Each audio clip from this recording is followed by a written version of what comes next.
What's this? That's the paperwork for the new CEO. This seems like a you thing. Nope. It has to be the current CEO. That's you. And it has to be done today. And if it isn't? Then we can't hire Caleb. Man, I really liked Caleb. I'm still here, guys. I can hear everything you're saying. Hold on, Caleb. Lex. I have an idea. I can get this done today, but I'll need Joey's help. Nope. Dan? Nope. Hey guys. Okay, get this. We run the path tracer, Lex. but in reverse. No time travel. Guys. Abby, when did you get here? Sorry to interrupt. Nicholas says that there's a fire in Bay 3. We should probably go check on that. Abby's just a little jumpy after the bomb thing. What? It wasn't a bomb. Incendiary device. Guys. The fire is spreading to Bay 2 right now. Hold on. I've got this. The conflagration. That's it. That's what we need. No, we're not doing that. I'll be right back. Just give me 1 sec. Who gave him back his jetpack? So, I have to know, is this normal? I mean, you'll get used to it.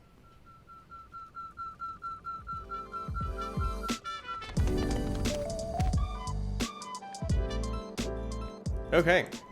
Now that we got that paperwork done, I am pleased to introduce the new CEO of Passage, Caleb Applegate. Welcome, brother. Hey, how's it going? Good. Lots to Good. talk about there. Yeah, Lots there's to a lot talk to about. unpack there. That's right. So, okay, let's start this off plain and simple for people who don't know. Just quick 10-second, who is Caleb Applegate? Who am I? I am a film producer turned gaming company owner turned blockchain technology exec. Ooh, that's a lot of loaded things. timeline. There's a lot there. Yeah, yep. Okay, so I'm excited about that. Let's Yeah. start. So there's a lot of things I want to get to. I want to get to like the really unique synergy of Caleb and Passage. But to get there, I want to step through. There's some. I see the kitty cat. There's a few steps that I think are really important to kind of who we are as Passage, because we also kind of have like a production background. Our team comes from the film space. Me coming from 3D CGI VFX, and so tell me a little bit about your film background. What was kind of the most interesting stuff? What were the highlights of your time in film? Yeah, great question. So I would say 2006, 2007, 2008, it was film hustle. I was pretty obsessed with just breaking into the film industry. So spent a lot of time just, down in LA meeting people, had some really providential interactions that led to one thing after another. And eventually I obtained the book rights to C.S. Lewis's The Great Divorce. And that opened a ton of doors because people were like, who is this guy that, and this was, post Narnia. So in the time when they were still making the Narnia films, was like, who is this guy? So I'm getting calls from Walden Media, from Disney, wanting to know who is this guy and how did he work with the estate and get the rights? So that opened a ton of doors. And I think I really owe it to Leonardo DiCaprio and Kevin Connolly, who are good friends, for helping me really break through with my first independent feature. It was a little film called Dear Eleanor. And Kevin's best known for Entourage and had started doing some directing.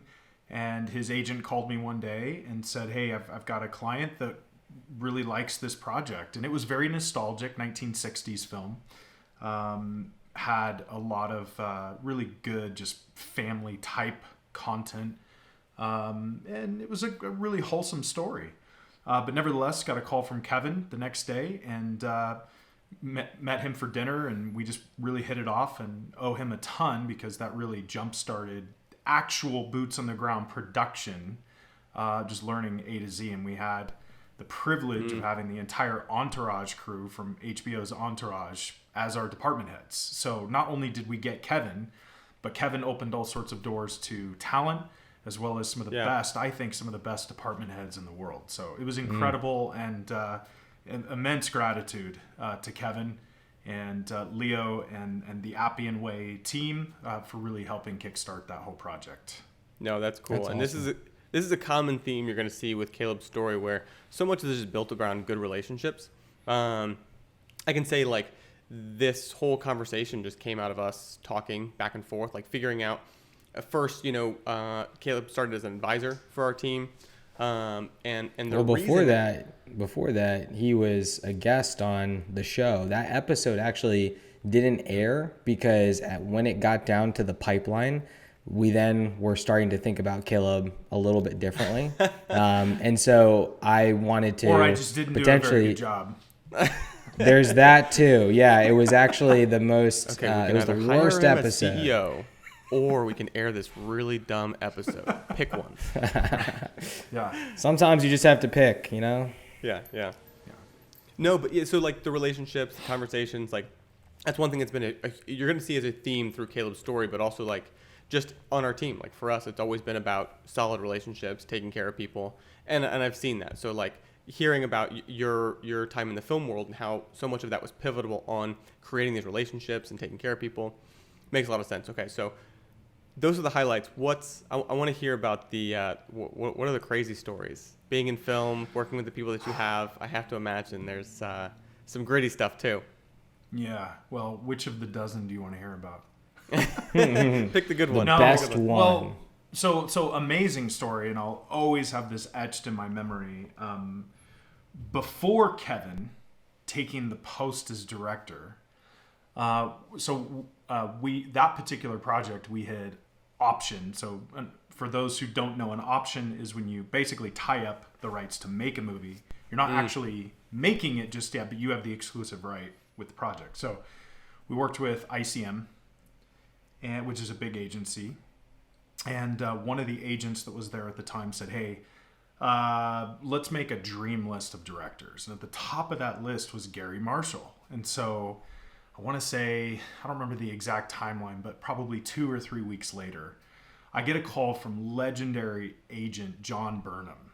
John knows Gary, talked to Gary, really, they just hit it off in terms of this project. And so I met Gary Marshall at his office, and I walk in, and it was surreal because again, I have no context to the film industry, right? I have no background, I have no help. I'm just a guy like trying to find my way and be persistent, and really just keep going. I don't quit. And I find myself in Gary's office, and I look around, and there's pictures of Tom Hanks and just legendary actors everywhere. And I sit down, and Gary's super gracious, and we have this hour-long chat, and Gary loves the project and wanted to take it to Julia Roberts, his longtime collaborator and friend, and she would love this project. And it was, again, I'm like, is this happening? Like, this is insane.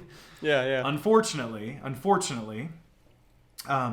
Gary got a call from New Line Cinema, I want to say a week or two later, and had to put our project on the back burner, and he was doing Valentine's Day. So, yeah, and that turned into, I think, a couple different films that he did. Wow.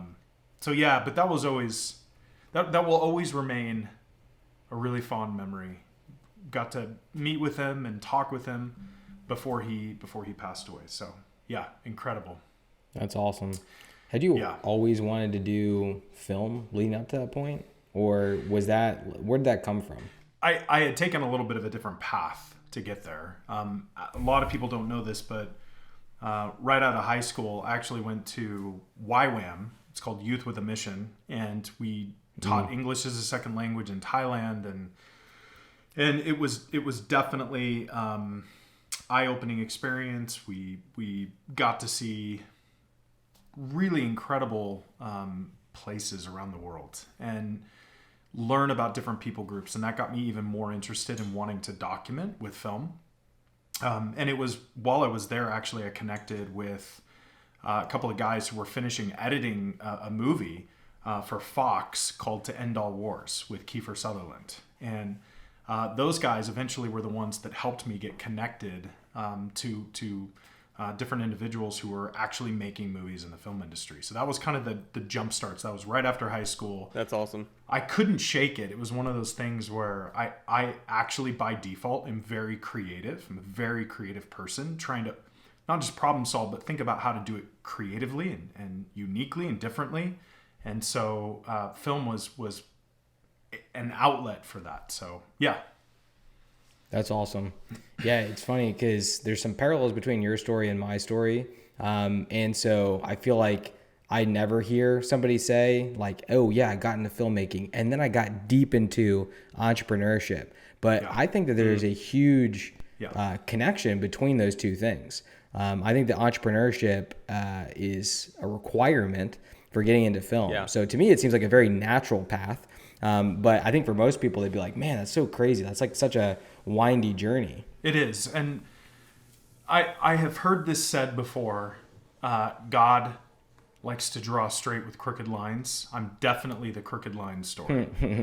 Because it's so many aspects of my story are just like a veer left, veer right.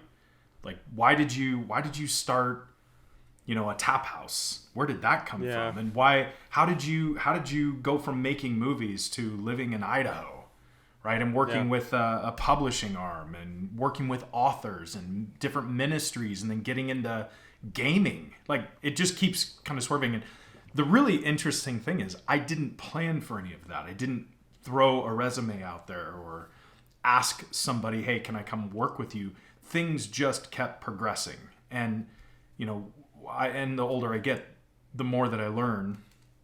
When you hold things open hands, life truly is an adventure. It is fun. And God's given me a certain set of gifts and skills.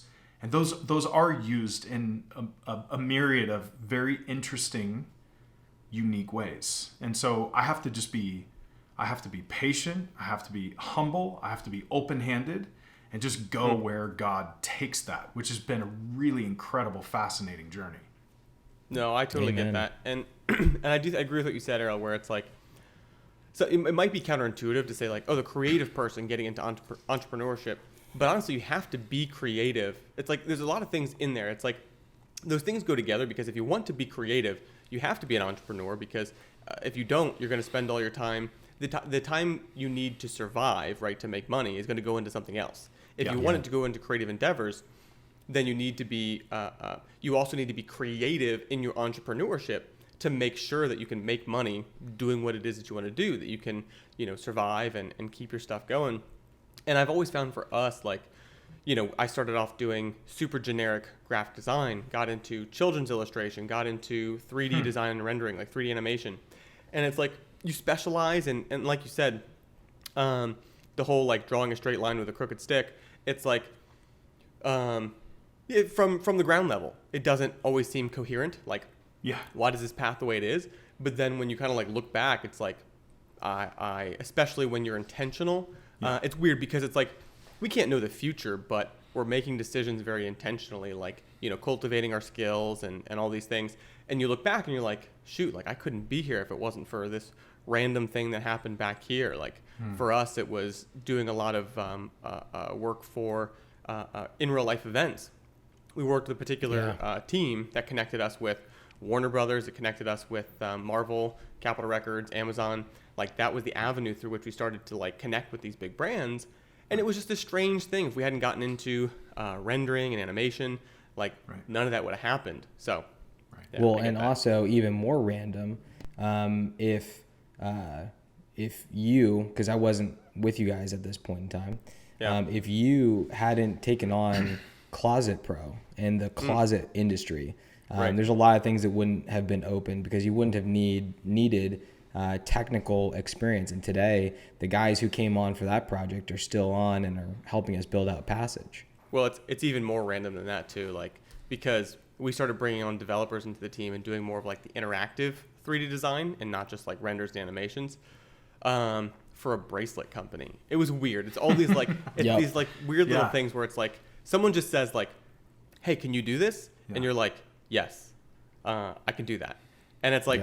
I don't actually know how to do that. Or, I was going to say, exactly. You may not know, but I'm going to find a way. Exactly. And that's when I found Joey, who has become our resident wizard ever since and was the seed for the wild innovation that is Passage. So we should jump over to discussing Mineplex. Because Mineplex is an interesting jump, like you were saying before. How did that opportunity come about? Because I played Mineplex gaming.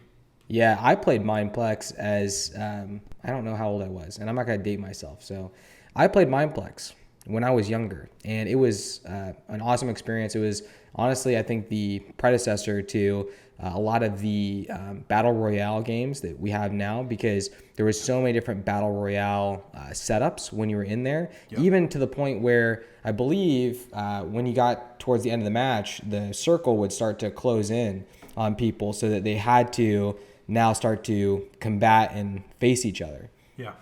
Yeah. Okay, So you're co-founder of Mineplex. Tell us how this yeah, happened. so wasn't co-founder specifically, came into it. So Okay, gotcha. the actual founder, Defect 7, his name's Jonathan Williams, really great guy, absolute genius. Founded this server, and the way that he built it was really, I think, just perfect and beautiful. I mean, he worked with a bunch of YouTube influencers that were really into gaming, and partnered with them, and it just kind of took off like wildfire. Focused heavily on the actual gameplay and the mechanics of the game, but really leaning into the communal aspect of things. So yeah, huge respect for Jonathan. And so I actually was introduced to Jonathan through a mutual friend who had started working there, who happens to be a YouTuber. He's a good friend. His name's Andrew Givler, or Sigils, who's a YouTube gamer now. And yeah, Andrew introduced me to the team, and I actually just started doing contract work for them to begin with. So I had moved my family to Idaho. We had made a movie, this film, Dear Eleanor, and Sony Pictures ended up buying worldwide rights to it. So for all intents and purposes, that was a huge win. We were super grateful. But then we look around and we're like,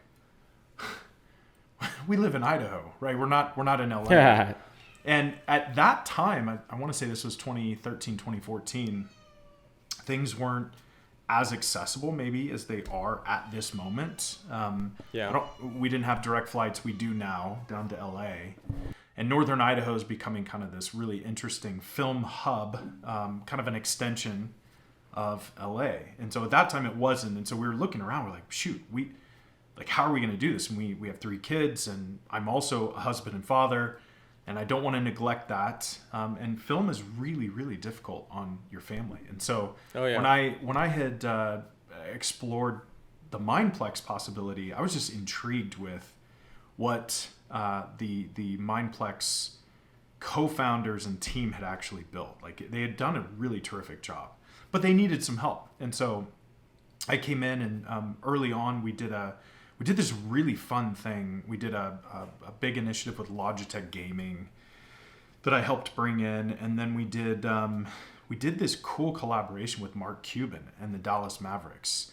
And one of the things that we were asked to do was, could we recreate the American Airlines arena inside Minecraft? So we did this. Wow. And at that time, I was watching videos by my good friend Jordan Maran, who's Captain Sparkles. He built this huge Verizon tower inside the game, and I thought, oh my gosh, this is incredible. And he took a phone call in the game. And I thought, if we could build a stadium, if we could build a platform where you could connect people better around the world, and like at this time Lego had just come out, and I think Lego 2 is in production. Man, if you could change the game and just have a centralized place where you could be anybody, anywhere in the world, and come watch this premiere inside the game, like, how disruptive, how amazing would that be? We would have so much better, like, global connection. And so we did this thing, and long story short, one thing led to another, and working with the Mojang team, they have what we call a EULA. And we had to just be careful, right? For various reasons. There's GDPR to be considerate of, and we were working with the fantastic team, Microsoft team at Redmond, and Vu and Lydia out of Stockholm, the Mojang team. All amazing people, lots of considerations, lots of variables moving. And so what ended up happening was lots of back and forth meetings. We flew over to Redmond a lot, and we helped. We were one of like 3 or 4 initial pioneering servers that created the official Minecraft marketplace that everybody knows today. So we were early in on that. We were helping them kind of incubate the idea, but also just lay the brickwork for what we called bedrock. And so ton of fun, huge learning experience, and I feel incredibly grateful to be literally on the ground floor of the Minecraft marketplace as we know it today. So Mineplex had a huge role in that, and I like to think we did a really amazing job.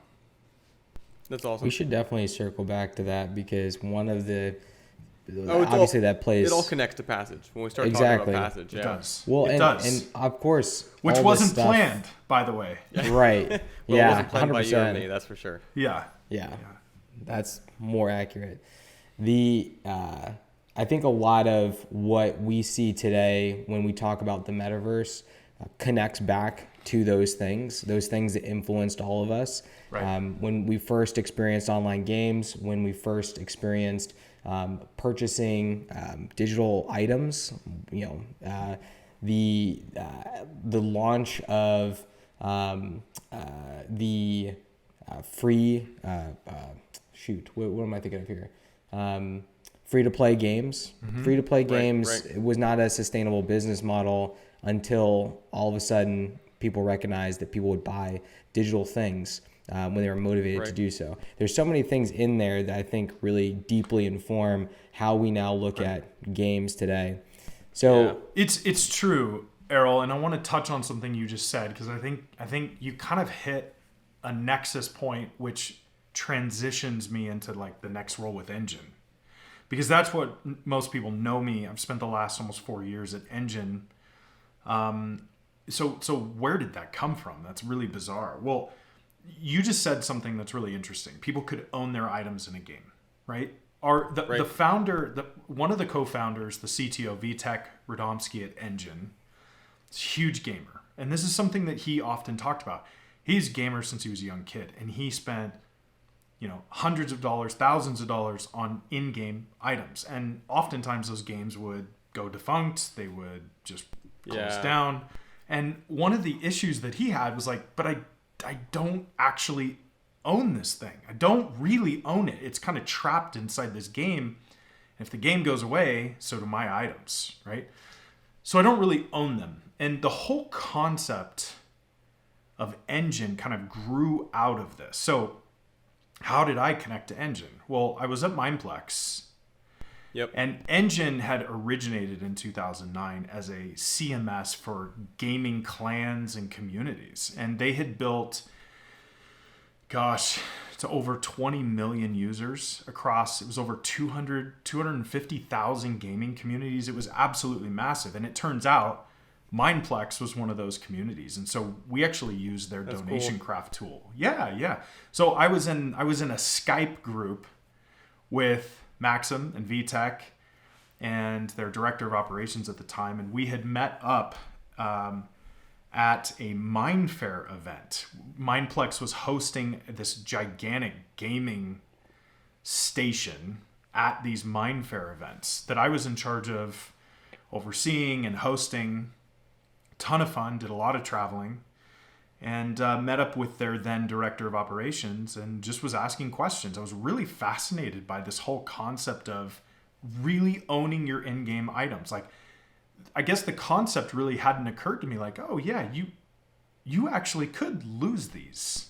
They're not really yours. Yep. So when I learned about Enjin Coin and like what they were doing and the ICO, which stands for Initial Coin Offering, that had taken place in 2017, things just started to click. Well, long story short, they asked me to come on as an advisor. I joined in November of 2018. And then shortly thereafter, in Q1 of 2019, I became the chief operating officer, which is what I had done at Mineplex. And my partners there were really gracious and excited for me in terms of the opportunity. And so I spoke with them and actually kind of divested from Mineplex. We all remain really good friends, but it was the best thing for them kind of taking over and moving forward on that. And I had this incredible opportunity in this kind of new space utilizing blockchain technology, which was really the Wild West. But I thought there's something really, really disruptive and valuable here. And so joined the team, and that's where I had been for the last almost 4 years until this announcement today. Yeah.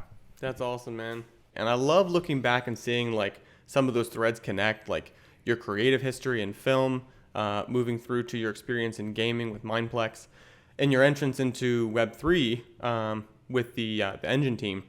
And then I'd love to jump into like, okay, with the conversations we had early on, initially you came on as an advisor to Passage. We were just having good conversations. Like Errol mentioned, we had been talking around collaboration. Like we'd been talking for a little while. But what was kind of the first spark when we were starting to talk more? We dug deeper as you were digging into what it is that we were creating as you're coming on board an advisor. What was the spark? What did you feel like was the opportunity here that kind of led us to where we are today? Yeah, great question. So first off, it's the product. I did a demo, gosh, this was a while back. I want to say like 6 months ago or something. Yeah. And I was really blown away. I think we did the gym tour, and it was really cool. And it stuck with me so much so that so I'm still at Enjin during this phase, right? I went half-time for a brief period of time at Enjin so that I could explore working with some people that I really cared about within my network that I thought were doing really compelling things. And you all were at the top of that list. So just as a quick note, Passage was the first time I said yes to an advisory role since saying yes to an advisory role at Enjin. Wow. So this was really monumental for me, and it's because there were two things. It was the product, but it was also just your leadership and the team that you've put together and your background. I thought that was a winning combination. You had the right worldview, the right outlook on what a company should be and how you want to create it, but also you were following it up with a real product. And as the three of us know, that's kind of a rare thing in the blockchain space, right? Yeah, There's a lot of talk, a lot of promise, but seeing actual, real, working, tangible results, that's a big deal. Yeah, please go on. This is really good for my ego. So you can Yeah. keep going on that line. Well, let's explore what you think about. Let's explore. So during this period, I take on this advisory role, and I did a side project for a Fortune 100 company, and it was a huge undertaking. This was, again, came in through my network, and so took this project on. Ended up being a massive 5-week sprint. And one of the top things that I learned through that process is that they weren't looking at like recreating anything. They were old legacy, massive, global enterprise company, been around forever. And they didn't want to just like create a space in Decentraland. They didn't want to just like build their own blockchain. What they wanted and what they're really identifying is kind of the next action item is like they want to power experiences. They want to be part of meaningful experiences, engaging their longtime customers in new and different ways, utilizing the value layer of Web3 and its synthesis with the Metaverse. And so I thought, man, talking with you all and advising you all, I think that's when the three of us together started cracking the nut of like, you guys have built something incredibly compelling. Not me, you all have. And I want to acknowledge that here. But then how we actually work that out, what we do with that, taking a moment, tapping the brakes, hitting pause and going, what do we know are the problems in the blockchain space today? We know people don't really know what the metaverse is. We know that they're still struggling with, are NFTs a real thing? Do they really have utility and value? Right. They definitely aren't aware of what the value layer brings to all of this with Web3. And your everyday person's not going to come to that conclusion looking at a game, right? Like, this is where I'm going to store my important information. This is the value layer where I'm going to put my relationships or my life. Like, it's going to be right next to these Minecraft characters. Like, that's going to be the thing. All that stuff is the philosophy that a lot of people talk about, and it seems all great, but you have to go through all these different layers of understanding before you even get to that place. We've passed around internally the TikTok where the one dude's like, so honestly, what is the metaverse? And he asked his buddy, what's the metaverse? And these guys are just, it's like a segment on a podcast. And the other guy is like genuinely like, I don't know. Like you get into the metaverse. Is it a game? Is it an app? Is it a game? Is it an app? Right, exactly. You get in there and let's say, you're balling out of control. You got everything. You got all the, punks, all the monkeys, whatever. All right, cool. Now I'm at the mall with my friends. Now what? Now I'm in the metaverse. I'm doing a thing. What then? Right? Yeah. It feels so disconnected from people's actual lives. And I think that what excited me, and I'm sure Lex too, about bringing you into this project is that you already saw how important that was to attach this to people's actual lives, like make something actually valuable to real people. And that felt like it was, I didn't realize how important that was, but nobody else is really talking about that kind of thing. Like no one else is really pointing out the major problem that most of these projects have, which is just simply that they're not really focused on actual products affecting actual people. They're just still placating towards these ideas and philosophies that have been built up. And if you follow the path, if you go through all that, wave of knowledge that people post, then maybe eventually you get to the place where you're like, you know what, that actually might be pretty cool.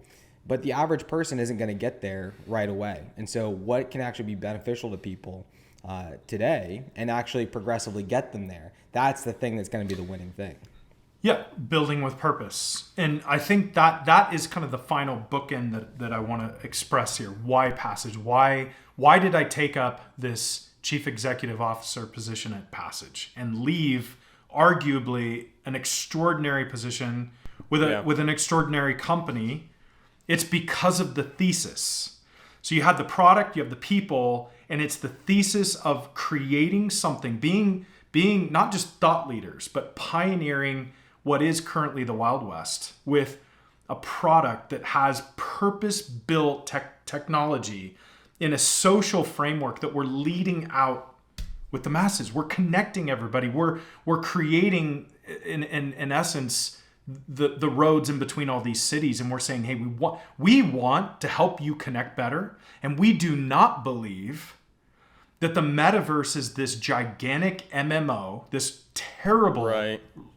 I hate to say it this way because I actually do respect Roblox, but a really bad version of a Roblox, right? And we're all going to strap on an Oculus, a VR headset, and just sit on our couches and we're in the metaverse. That's not what this is. Yeah. And so as I started workshopping this with some of my network and doing some sanity checks and saying, look, I don't agree with what's being presented to the masses right now. Not only is it, in my opinion, misdefined, but it's actually really just bad. It's a poor user experience, and it's not scalable.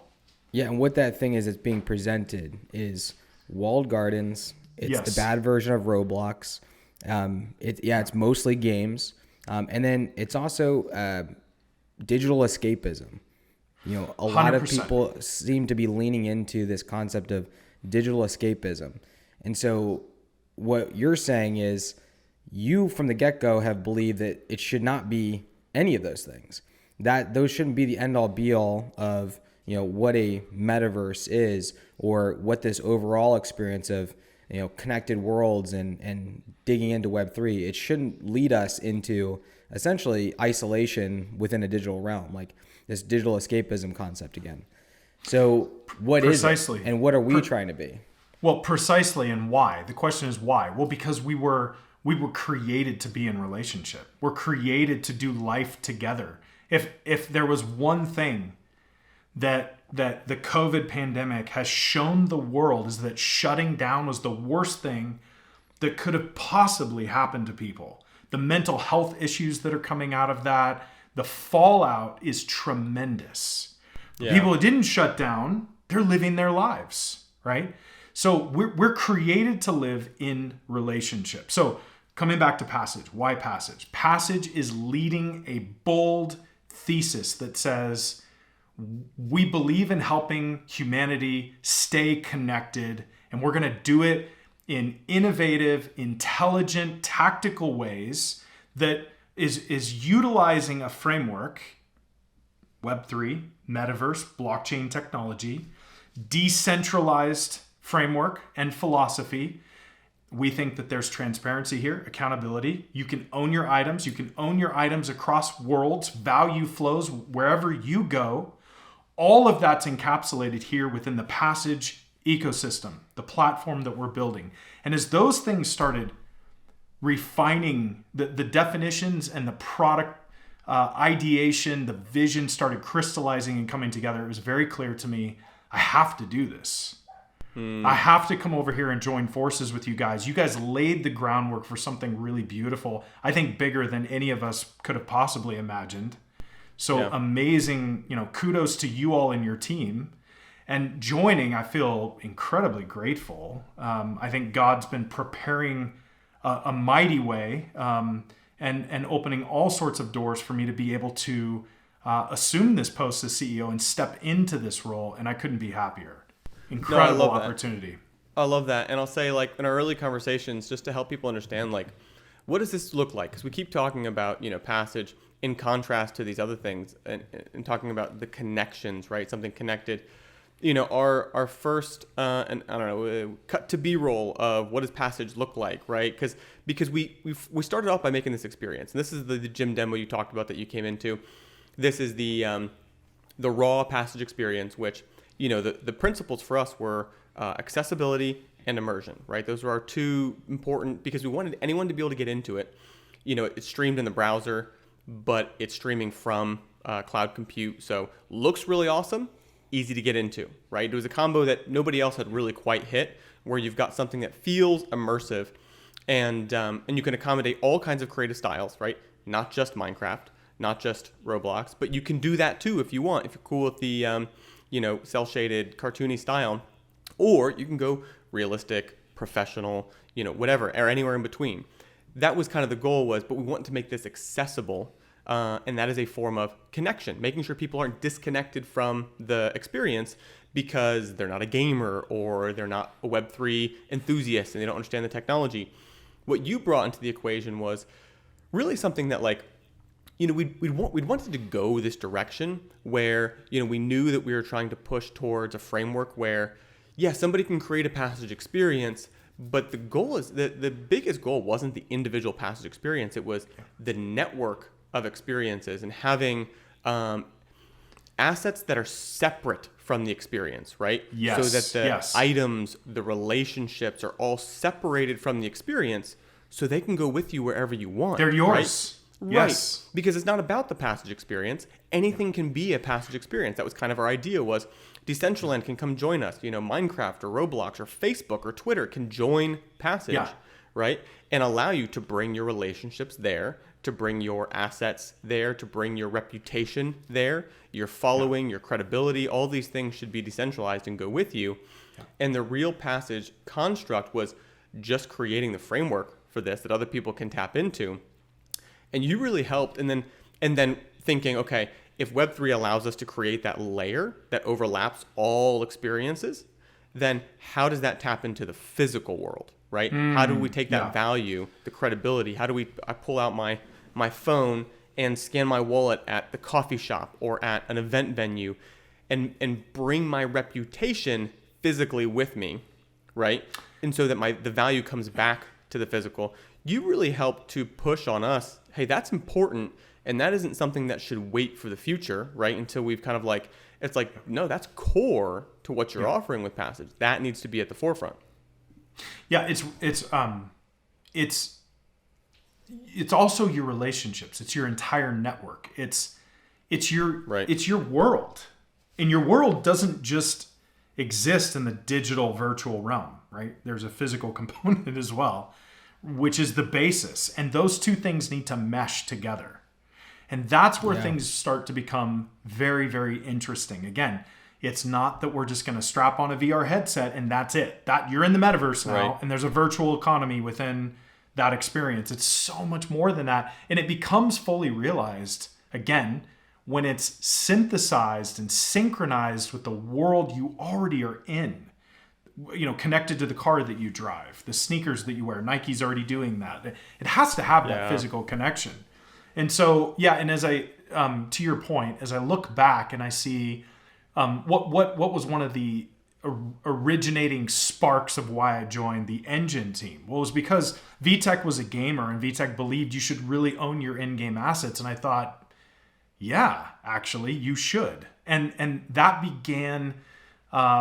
it was kind of that genesis moment of, wow, there's something really big here. But as that's progressed now, just hearing you talk and knowing our discussions behind the scenes, like it's so much more than your in-game assets. It's so much more than just a simple smart contract. A smart contract has unbelievable ramification across a myriad of industry, right? So it's you, not just your digital avatar. It's you, and you exist here. And you also exist over here, and those two things need to come together. And all of the relationships, all of the life that you have, comes with you. So there's crazy opportunity here. Well, and there's several things that we've talked about, right? Because we've talked about, how does this virtual application? Because a lot of stuff we're building is virtual. The blockchain is virtual. It's digital. It exists in code. How does this help us to bring value physically? And it's so interesting because even seeing Passage, the way we've used it internally as a remote collaboration tool, being in this virtual environment where we can collaborate more effectively across a distance, allows me to be physically present with my family, who, as much as I love you guys, I love them more, right? So if I have to choose, am I going to go be in an office with Errol and Caleb? Yeah, I know, right? Big news. Or am I going to be at home with my family? I'm going to choose to be here and choose to, take a small compromise. And the beauty of Passage is it is a smaller compromise than other collaboration utilities, right? In the communication here, this allows me to be present here. And then it's really interesting because the other way it allows you to drive value back to the physical is that, and there's so many ways we want to integrate this, bringing your value into the physical realm, but even just right off the bat, even with just like the Passage relationship protocol, where think about how many influencers who, because of whatever ideas they had or the information they wanted to share, lost their means of making an income online because the platform took their relationships away. Those relationships belong to you. It's between you and that person as to whether or not you want to communicate, whether or not you trust each other. And so that relationship should exist on the blockchain, right? That should be something where, and that's what Passage wants to do, where you're following your relationships are separated from any particular experience, and it lives separate from that. It's something you can bring with you across all these experiences and can have in a decentralized way so that nobody can take that away from you, right? So you're saying it's okay that people still get to have an opinion? Oh, right. Apparently. Yeah, that's my opinion, if I'm still allowed to have it. Is that, well, and the funny thing is that it's even people who disagree with us, we want them to have their opinion. Exactly, and to maintain those relationships. Right. Yeah, because at the end of the day, the most incredible ideas and conversations come out of people disagreeing, right? Like you don't like in some ways, this conversation right here is extremely boring. Like if you think about it, it's extremely boring because we all agree for the most part. It's way more interesting when someone has to really work to dig deep and try to understand something. We can just talk with shorthand because we agree.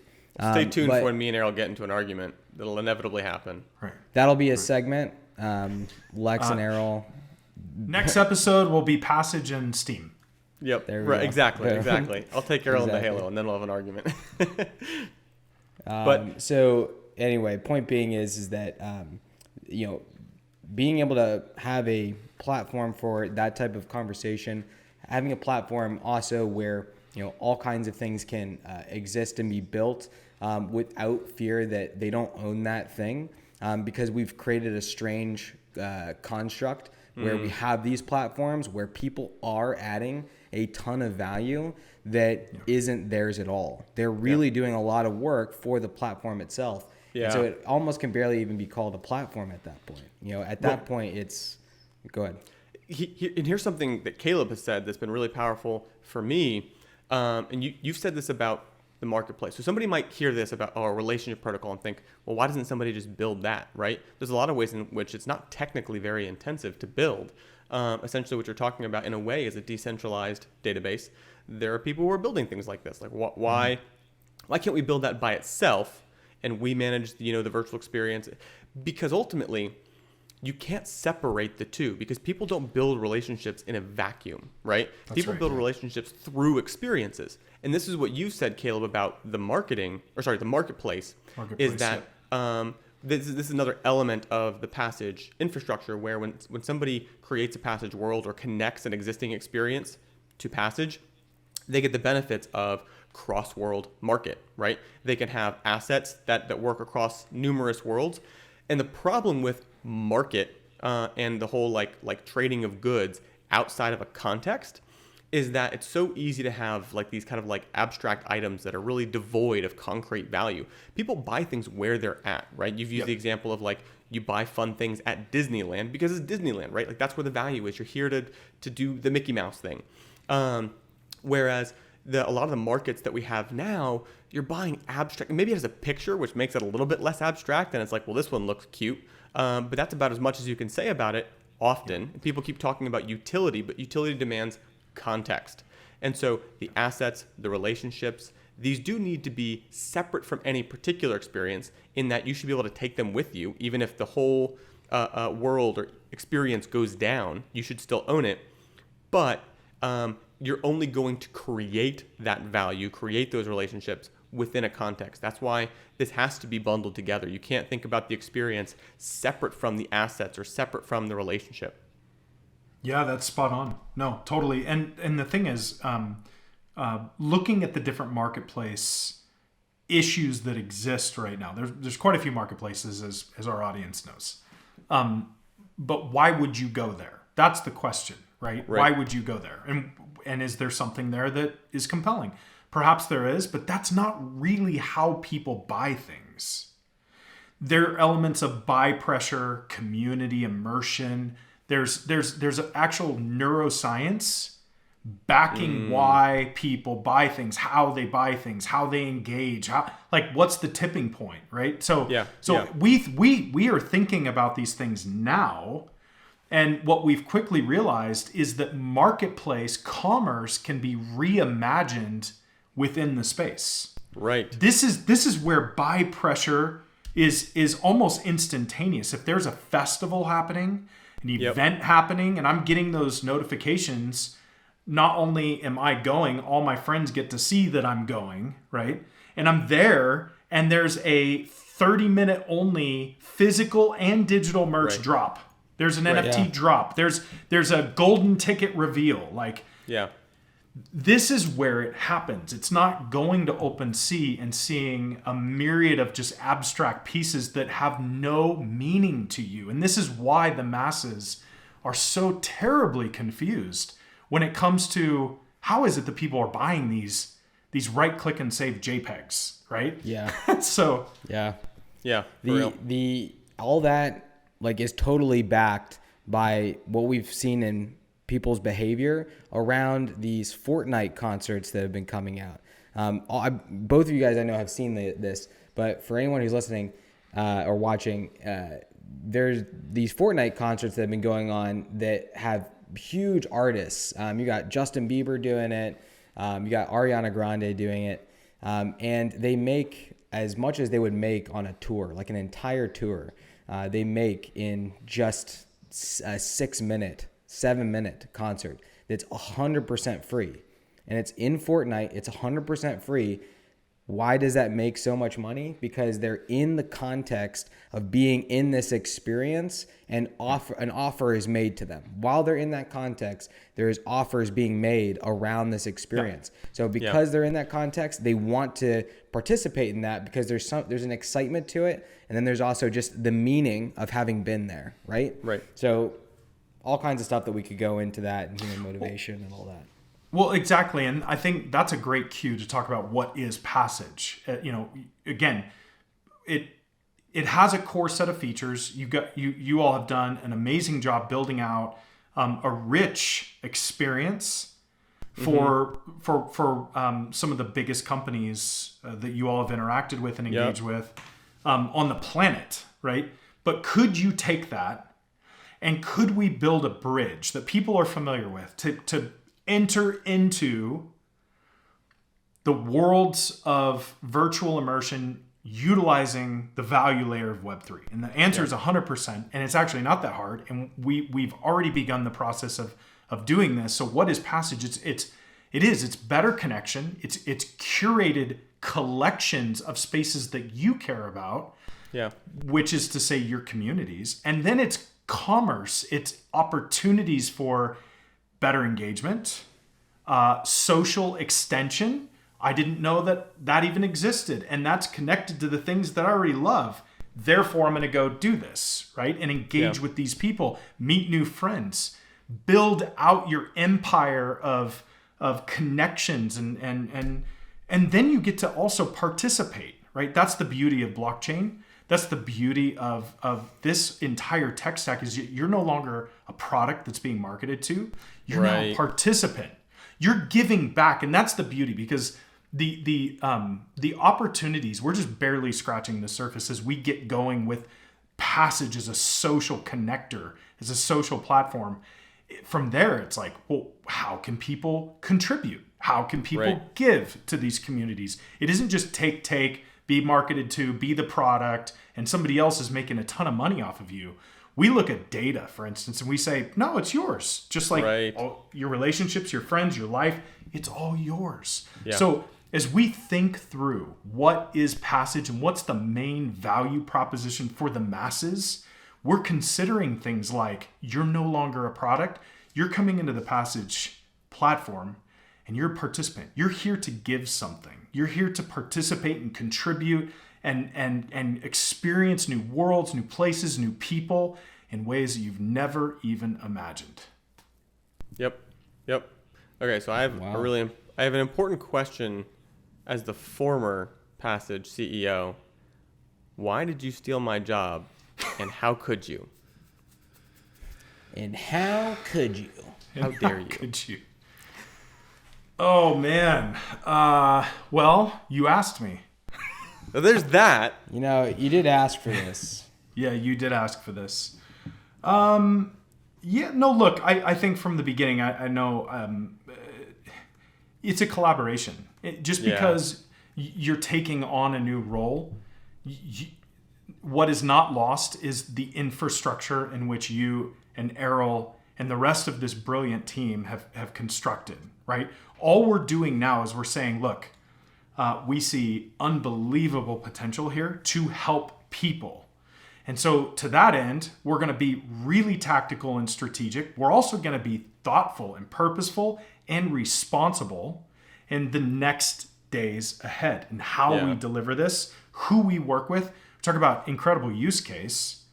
We decided at Passage that we're gonna sanity check and do a bunch of A/B testing, right? Is it a free platform? 100%. But we want to make sure that we're incorporating, grafting in, building in the right kinds of tools the people actually are going to utilize, that they want. And so we've got a lineup of the most incredible companies that are very memorable.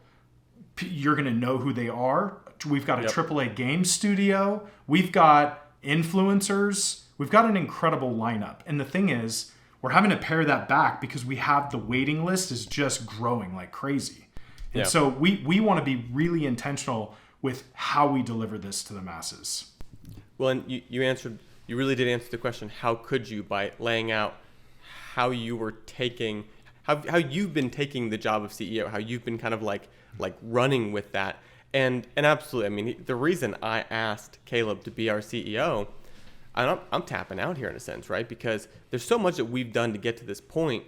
But in a lot of ways, doing the executive work, doing the kind of like the high level stuff that you're now taking on, when I was doing that, it was really kind of like pushing me to different kinds of limits. Like my comfort zone is being like right in between the creative and the technology. There's a level of executive work and kind of a certain style of leadership that Caleb, with his experience and with just the kind of like thoughtfulness that you have about this, I really wanted you to kind of take that off my plate so I can bury myself in the product, right?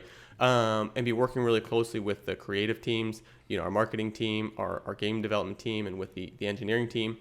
And, there's a really cool synergy that we've developed. And I saw this happening from early on when you were really pushing us back to the big picture vision of Passage. I was like, man, Caleb is passionate about this. He has the executive leadership experience that we need. Man, I've only been in this for 5 years. We started the Passage team, which originally came out of the 3 Division studio 5 years ago, right, in 2017. So a little over about 5.5 years now. And that's the extent of my leadership. And the first year of that was just me hustling on my own, taking on clients. And so it's one of those things where I've loved it. I've really enjoyed the journey, but also take great pleasure in handing off certain elements of this, the leadership, the responsibility at this level, so I can live in it too. And there's this cool synergy that you and me have had in our conversations where, we can talk about, making sure that, from your perspective, we're accomplishing the big picture vision, that we're on track from the executive level. And I get to kind of feed into, okay, how are things going on the ground with the team? And there's a really cool synergy there where I feel like it gives us that big picture awareness and a real hand on the product. Yeah, no, and that's a good way to articulate it. I would say this, just getting to know you. You are a master storyteller. And I say this just as a filmmaker coming from an entertainment background, you are obsessive about getting the story right. And that's really critical here because as we say things like we want to bridge to the masses, we want to create product, an entry point, a passageway into helping you, everyday person, connect better and maximize the value benefits of blockchain technology. Well, how do you do that? We have to give people a very simple, compelling reason why they should even care, which is why it's ever critical that you move into this role, because we have to pay very close attention to what is it that we're building and why. Yeah, why should absolutely. people care? Right? The how, we can work out the how. That's why Errol and I are here. We can figure out how do we scale, how do we push into white spaces, how do we create better experiences. But what is it and why should people care has to stay at the forefront. We have to deeply care about that. Yep. Yeah. Absolutely. I see all of us as... Oh, go ahead. Well, I was going to say that there's a real parallel between storytelling and entrepreneurship, and this is like circling all the way back to the beginning of this conversation, where the storytelling it's not just marketing, it's everything. How you communicate to your team, how do you communicate to potential partners, it all comes back down to what is the story you're telling, because that's the simplest way for information to pass from one human's mind to another human's mind. Is all in story. So yeah, I love that, and I am so excited for Lex to kind of be in that role. Yeah, it's been cool. So I would be curious then to ask, kind of like bridging off of that, what's it been like so far in the Passage team? Like just the things that have stood out to you, like what's different, what's unique about working with the Passage team compared to the other teams you've had the pleasure of working with? Yeah. Well, look, I come from Enjin. When I joined, we were much smaller. We were able to really grow. There's some incredible people over there. And I've said this before, I owe a lot to Maxim and VTech for helping shape, the executive that I've been molded into. But this team is very different. That company, Enjin, went from when I started 135 million market cap to over $1 billion market cap. Yeah. We are at the precipice right now of massive growth and explosion. What I love about this team is it's small, it's agile, it's nimble. We are wearer of many hats, and we care about each other. We deeply care about each other. Yep. And not just professionally. We care about each other personally. And that's really different. That I love that we are that dialed into people's health and wellness in terms of how they function, where are they going, where is God calling them in their journey? How are they impacting their wives, their children, their families, right? We care about those things at Passage. And that translates all the way down to the product. Why are we building what we build? Amen. Because we care about people and we want to help them connect better. So from A to Z, from the team to the product and how we deploy it, it's sacrificial. We care about each other. We want to help people. We want to lead building a legacy product that our kids can look back on and go, wow, Dad did that? Like, Dad did that. That's incredible, right? So we're not just building to build. We're building with very deep purpose. Yeah, absolutely. And I'd say it comes down to consistency, right? Like, are we living out the ideals that we're pushing in our product, right? And if the ideals are ownership and human value, right? You have value to give. Your relationships are valuable. So you should be able to take ownership of that. You should have control over the things that you've created. And again, more human connection, human communication, that these things that would facilitate connection. And again, open ecosystem. So many people are afraid of open ecosystems because they think if it's open, the door's open for value to leave us, but it's the opposite. If you open all the doors, you've opened the opportunity to value to come in. It's only if you believe that what you're bringing to the table isn't valuable that you start to fear people will leave with their money, right? And so for us, again, not embracing fear in the way that we deal with each other, being able to have good conversations, being able to say like, hey, like, I love being CEO, but like, that's not the area where I am most effective. I want to put Caleb in that area. Praise the Lord for the time that I had, leading this team in that specific role.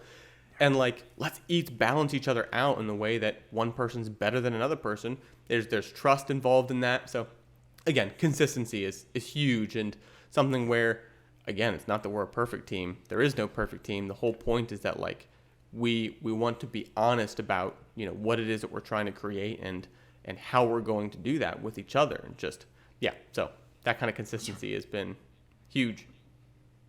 Absolutely. So I kind of want to say the typical goodbye to a guest, but you're not really a guest. So the best thing here is actually just to say, welcome to the team. We're so excited to have you. But we are going to have guests on this show, which we're really excited about because a lot of these guests are going to be people who we really want to bring into this metaverse concept that we're pushing forward.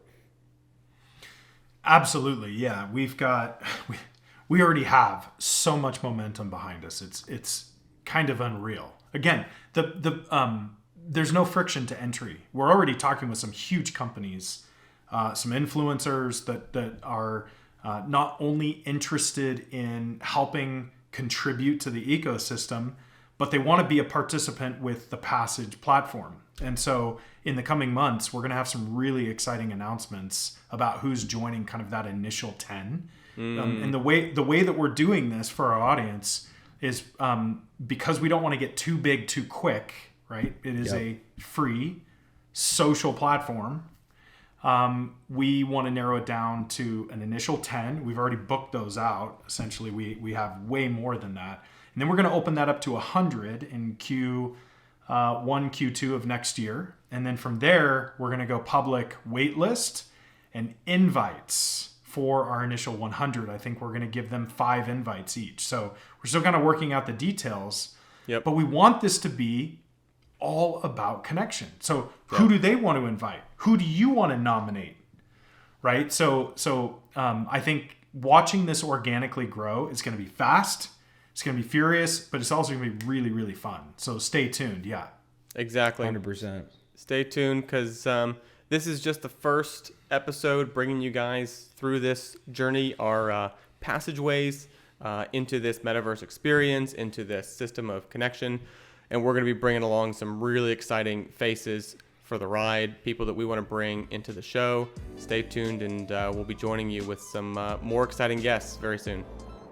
Thanks, guys. Appreciate the time. Peace. Appreciate having you on, man.